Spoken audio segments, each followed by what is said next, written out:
Was a story that tore at the fabric of America and inflamed race relations across the entire country as hundreds gathered to protest the police shooting of black man Jacob Blake. Kyle Rittenhouse, just 17 years old at the time, age of my sons right now, fatally shot two Black Lives Matter protesters and wounded a third with an AR-17 rifle in Kenosha, Wisconsin. This was in 2020, you all remember. Now, after these shootings, Kyle was charged with first-degree intentional homicide, attempted first-degree intentional homicide, first-degree reckless homicide, and 2 charges of first-degree recklessly endangering safety. He pled self-defense, and he was ultimately, after a long battle, acquitted in 2021. Kyle has just released his new book, aptly called Acquitted, which he describes as a story of survival, resilience, and justice. And Kyle and his service dog, Milo, join us right now. Welcome to the show, Kyle. I want to first introduce your dog, Milo, and I think it's important that we brought Milo on set with us. We don't normally have dogs on set with us except for my little dogs on Fridays, sometimes when it's Puppy Friday. But we have Milo because you dedicated this book to him. And you not only dedicated the book to him, you have an entire chapter in your book as somebody who also really does benefit from a therapy dog. From some of the things that I went through, honestly, on January 6th, I want to bring him, and I wanted to have him here with you. Your book is a page turner. And I have to tell you, I was a little surprised because you're like my kid's age, and it's not often I'm reading books that my children's friends wrote. Tell us your favorite thing about the book. What is it? My favorite thing about the book is I get to tell my story. I get to tell the truth of what happened, and it's from my perspective. It's not an interview. It's not questions being asked. It's me saying what I want to say and putting the truth out there for everybody to read and see the real me. And it really is. It's guttural. It's raw. There's a ton of emotion. There's all of the self-doubt. There's the fact that you have tremendous PTSD from what happened to you, tremendous PTSD from what happened to you. These are the things that people often don't think about when they think about Kyle Rittenhouse. They think, wow, you know, you were catapulted to the top of really the fame digest, if you will, among conservatum out there, if that's a word. You were acquitted.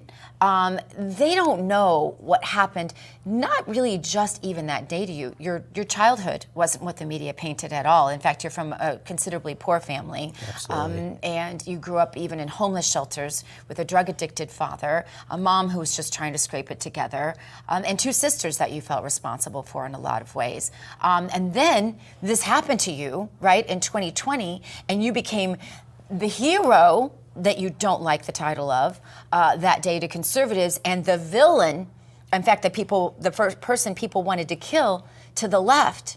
That's a lot for a 17-year-old child. Absolutely. I was painted a villain by the left media. They called me a vigilante. They called me racist and a white supremacist with no facts or basis to those claims, and they continued to double down. Just the other day, there was an article written about me, a complete hit piece, saying I was using this as political power, which is just BS. It's not true. Yeah. I didn't write a book to gain political power. I don't know what political power that gains you, but that's just some of the things the left is writing about and trying to smear my name and discredit me to the best of their ability. Yeah, your whole life you loved the police, and you even got a little helmet. The one gift you remembered getting that was really special to you was a little helmet with sirens on the side of it, so you could live out your little police, goal.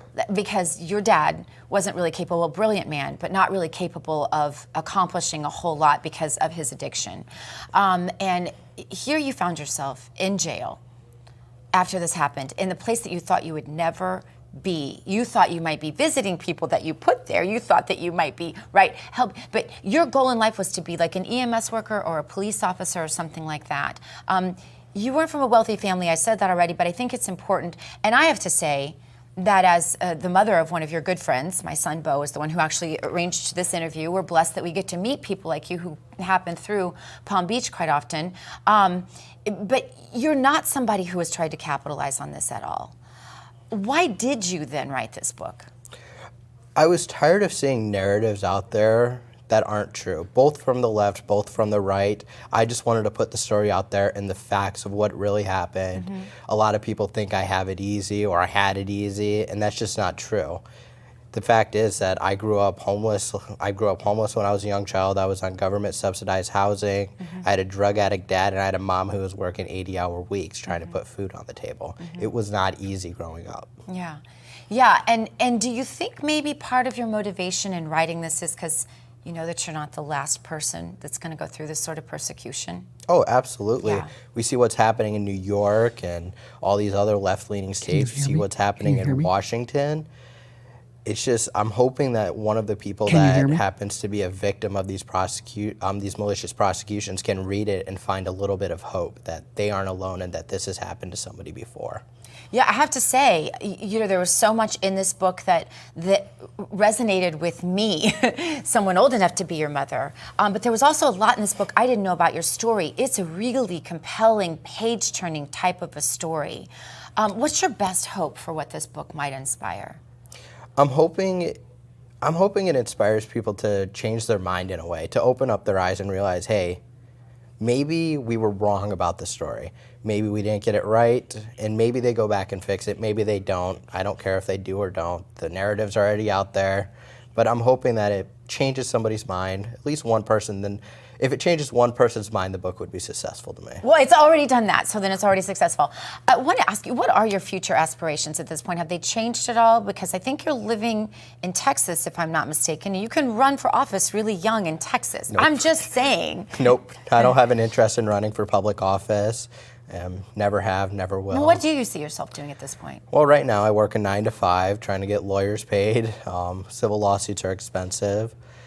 I'm just going to work. I'm trying to live out as normal of a life as possible. In my free time, I go to the dog park and spend it with Milo. That's all I'm really doing at the moment. In the future, and once these civil lawsuits are over, hopefully I can put my head down for a little bit and go to college and get an education. Yeah. And then do you know what you want to do after that? Do you have any ideas? I jump around a bunch on what I want to do. Because you're how old? 20. Yeah, because you're 20 years old, and that's really normal. Those of us paying for your college, for our kids' college, sometimes get mad when they jump around. But that's normal when you're 20 years old to not know what you want to do. But right now, you'd like a normal life. I think that's a fair request. Yep. Yeah. Kyle Rittenhouse, we wish you all the best with your book. Tell people how they can get it. You can go to rittenhousebook.com and pre-order a copy today. We're going to be shipping in the next couple weeks. You can also pre-order a signed copy. We have a button there where it directs you to the link to purchase a signed copy, and I'll be hand signing them. And I'll tell you what, guys, the quicker you order these books, the better the book will do. So if you want the book to do well, do pre-order if you would. And I'll be pre-ordering some myself. Thank you so much, Kyle Rittenhouse. And Milo.